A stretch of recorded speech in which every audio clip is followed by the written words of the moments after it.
Alors Olivier, on a évoqué lors d'une précédente émission le fait que les banques centrales ne semblaient pas disposées finalement à toucher à leur politique monétaire accommodante. La question qu'on n'a pas vraiment traitée lors de cette précédente interview, et j'aimerais qu'on aborde avant d'en venir à l'allocation d'actifs, c'est à quel moment cette politique de quantitative easing qui a porté les marchés deviendra inopérante, inefficace à l'égard de ces mêmes marchés. Parce qu'on a l'impression que ça peut durer éternellement. Alors, ça peut, sur le papier, ça peut durer éternellement, puisque finalement, ça a bien marché une fois. À partir de 2009, la Banque centrale américaine commence ses quantitative easing, et on a vu ce que ça donnait sur les indices américains. Donc ça fonctionne sur les actifs, ce que je vous disais, financiarisés. Donc tout ce qui est financiarisé prend un peu de cette manne et ça crée une bulle. Alors, qu'est-ce qui pourrait faire que cette fois-ci, ça ne se passe pas de la même façon? C'est pas tellement que ça ne se passera pas de la même façon, parce que ça fera monter les marchés.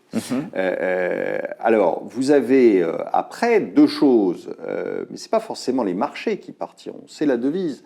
Donc, vous pouvez, je pense que ce qui pourrait être le détonateur, c'est tout d'un coup la prise de conscience que ce que je vous disais, il n'y a pas d'alternative. C'est-à-dire qu'on est rentré dans quelque chose où les marchés ne montent que parce que la Banque centrale est derrière, et donc c'est elle qui fixe le prix, et que la Banque centrale ne peut plus à aucun moment ni s'arrêter, ni revenir en arrière, et qu'elle est condamnée ad vitam aeternam à prendre des doses de plus en plus massives pour continuer à soutenir le banc.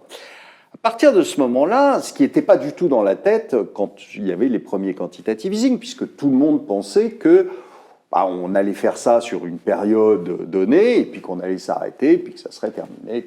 Bon. On voit bien que c'est plus délicat là, d'en sortir. Oui. Voilà, sauf que là, les gens vont comprendre que ça n'a pas de fin. Et si ça n'a pas de fin, ça veut dire quoi? Ça veut dire que vous allez, s'il faut 2000 milliards pour faire monter le marché, ils mettront 2000 milliards. S'il en faut 10 000, ils en mettront 10 000. Le problème, c'est que ces 10 000 milliards, ils viennent d'où? Ils viennent de rien. C'est-à-dire qu'on crée, on fait tourner la planche à billets de plus en plus massivement et de plus... Et ça veut dire quoi? Ça veut dire que tout d'un coup, il va y avoir une prise de conscience que les billets que vous détenez dans la main ne valent plus rien, ils ne valent même pas le prix du papier. Et ce jour-là, on part en ce qu'on appelle l'hyperinflation, qui est un mauvais d'ailleurs terme, je trouve, qui est simplement la chute de la valeur de la monnaie. Alors, qui disparaît.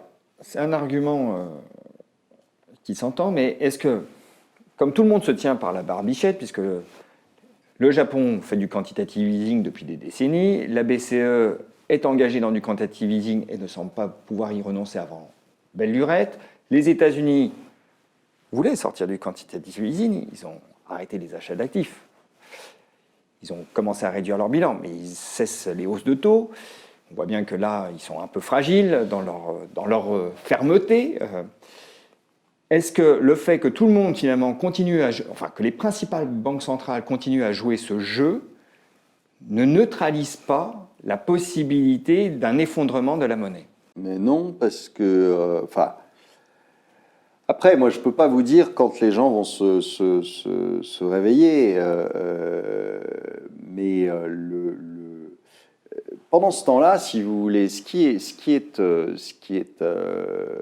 qu'on voit très bien au Japon, je vais revenir dessus parce que c'est un laboratoire assez extraordinaire. Ils ont 15 ans d'avance sur nous. Donc, ce qu'on voit, c'est que pendant ce temps-là, économiquement, ça se dégrade. Donc, la situation, elle ne reste pas figée. On va repartir sur une vieille... c'est pas la queue qui remue le chien. C'est le chien qui remue la queue. Donc, c'est pas le CAC 40 qui fait l'économie mondiale. Certainement. Donc, si vous voulez, c'est ce que je vous disais en fin du précédent entretien, on s'en fout du niveau du CAC 40. Ça intéresse qui? Ça intéresse 2-3 gars qui ont des sociétés de gestion qui s'occupent de ça. Enfin, je veux dire. Et donc, la question qui suit, c'est est-ce qu'on ne va pas se faire rattraper tout simplement par l'économie à un moment donné? Si, puisque bien sûr. L'inflation des actifs s'accompagne aussi d'une absence totale de discrimination de la qualité des actifs. En gros, quand l'argent est facile, on peut se financer facilement, qu'on ait un bon projet, un bon business model ou pas. Est-ce qu'à un moment donné, justement, on ne va pas avoir un problème sérieux d'invalidation d'un certain nombre de business models? Mais bien sûr, si vous avez des entreprises qui vont aller au tapis, vous allez avoir plus de chômage, vous allez avoir des déficits budgétaires qui vont exploser, vous allez avoir... Mais est-ce que la crise de confiance, elle ne peut pas passer d'abord par ça? Mais bien sûr que si, tout à fait. En plus, imaginez que déjà aujourd'hui, on le voit bien avec les Gilets jaunes, déjà aujourd'hui, les gens n'en peuvent plus. Ils ne peuvent plus boucler leur fin de mois. Ce qui a été à l'origine, mais qui n'était qu'un prétexte, c'était cette fameuse taxe sur l'essence. Mais qu'est-ce que vous croyez qui va se passer quand tous les pays vont être avec des déficits budgétaires de 7%, etc. Qu'est-ce qu'ils vont faire, les politiques? Ils vont faire ce qu'ils font d'habitude. C'est-à-dire que vous ne croyez pas qu'ils vont réduire leur train de vie.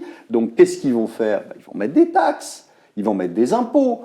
Quand un pays s'endette, c'est quoi de la dette? C'est ce que vous ne pouvez pas payer tout de suite. Quand vous vous endettez, c'est ce que vous ne pouvez pas payer cash tout de suite. Donc, ça veut dire que vous reportez, mais au final, vous payez, d'accord? Et vous payez comment? Par le seul truc que connaissent les politiques, l'impôt. L'impôt, la taxe, peu importe le nom qu'on lui donne, on s'en fiche, c'est la même chose, d'accord? Au final, c'est pour régler des dépenses. Et là, c'est pas une question plus d'investissement ou quoi que ce soit. Tout ce qu'on paye aujourd'hui, c'est des dépenses de fonctionnement. Bon, alors imaginez que vous allez vous acheter à manger en empruntant à 10 ans à la banque. Enfin, il y a un truc qui ne va pas. Donc, et c'est ce qu'on fait aujourd'hui. Donc, vous aurez, avec une récession, vous aurez en plus, des contraintes économiques qui feront que ça va peser encore plus sur la population et que la population qui en a déjà marre, là, pour le coup, elle en aura vraiment marre. On va revenir à une question plus triviale, même si ces sujets-là sont passionnants et essentiels. En termes d'allocation, aujourd'hui, qu'est-ce que vous recommandez au vu de votre analyse? Alors, ce que je recommande, c'est évidemment de ne pas forcément être sur les indices, aucun indice d'ailleurs, que ce soit les indices émergents, les indices américains, les indices japonais, les indices européens. Parce que, je vous dis, je pense qu'on n'a pas encore joué la récession et que au moment où on jouera la récession, là, il sera intéressant de rentrer dans les marchés parce que les banques centrales interviendront et feront mécaniquement remonter le marché. Alors, je ne sais pas jusqu'à quand, mais on pourra très probablement faire un coup assez rapide sur les actions à ce moment-là. Mais là, aujourd'hui, moi, j'en mettrai pas. Je pense qu'il y a des choses à faire sur les devises. Et il faut, à mon avis, aujourd'hui, dans l'état actuel de ce qui se passe entre l'Italie, le Brexit, les élections européennes bientôt, etc., moi, j'éviterai le plus possible l'euro. Je n'aurai pas d'allocation d'actifs en termes de devises supérieure à 30% en euros. Parce que je pense que si on a 70% sur d'autres devises, à ce moment-là, ça suffira à compenser si jamais il y a un pépin sur l'euro. Et d'autres devises, alors vous avez, contrairement à ce qu'on pourrait penser, vous avez le dollar. Pourquoi? Parce que ça reste l'actif le plus liquide au monde. Et que s'il y a un pépin... Et la monnaie de référence. On ira là-dessus, quoi qu'il arrive. Donc, dollar. Après, vous avez de la couronne suédoise, vous avez des choses comme ça. J'éviterai en ce moment peut-être la couronne norvégienne et le dollar canadien à cause des prix du pétrole, parce que je pense que le pétrole va baisser. Donc je ne ferai pas d'allocation non plus sur du pétrole. Je pense qu'il y a de la place pour aller beaucoup plus bas que le cours actuel, probablement en dessous de 30, et sur le WTI. Et puis, je mettrai de l'or, je mettrai de l'argent, métal. À quelle hauteur Or et argent métal, je pense qu'on peut aller jusqu'à entre une vingtaine de pourcents en tout. Et puis des obligues américaines. Alors les obligues européennes, c'est un peu plus difficile parce que vu les taux, il n'y a pas grand-chose à gagner, sauf peut-être sur le taux italien. Qui est à 2,50 ou 2,60. Donc là, il y a encore un peu de place. Mais sur le reste, franchement, il n'y a pas grand-chose. Et puis, sur les taux américains, à 10 ans, aujourd'hui, si vous surtout si la Fed se remet à acheter de la dette américaine, évidemment. Et puis, s'il y a une récession, je ne vois pas les taux continuer, les taux longs, les taux à 10 ans, je ne les vois pas continuer à être proches de 3. Donc, je pense que c'est des niveaux sur lesquels on peut aller assez facilement. Puis, si vous avez un repli de récession, c'est-à-dire 30 ou 40% sur les marchés actions, là, il faudra sur le intervenir. marché obligataire, vous avez sur un 10 ans américain, vous avez 1% à gagner. Enfin, le passage de 2,60 ou 2,70 à 1,60, 1,70. C'est une belle performance pour le nominal. Ah oui, là vous prenez 10% sur le marché. Donc, bon. On a votre allocation, Olivier, et puis on se donne rendez-vous dans 3-4 mois pour voir si l'économie américaine a bel et bien basculé en récession. Olivier, merci.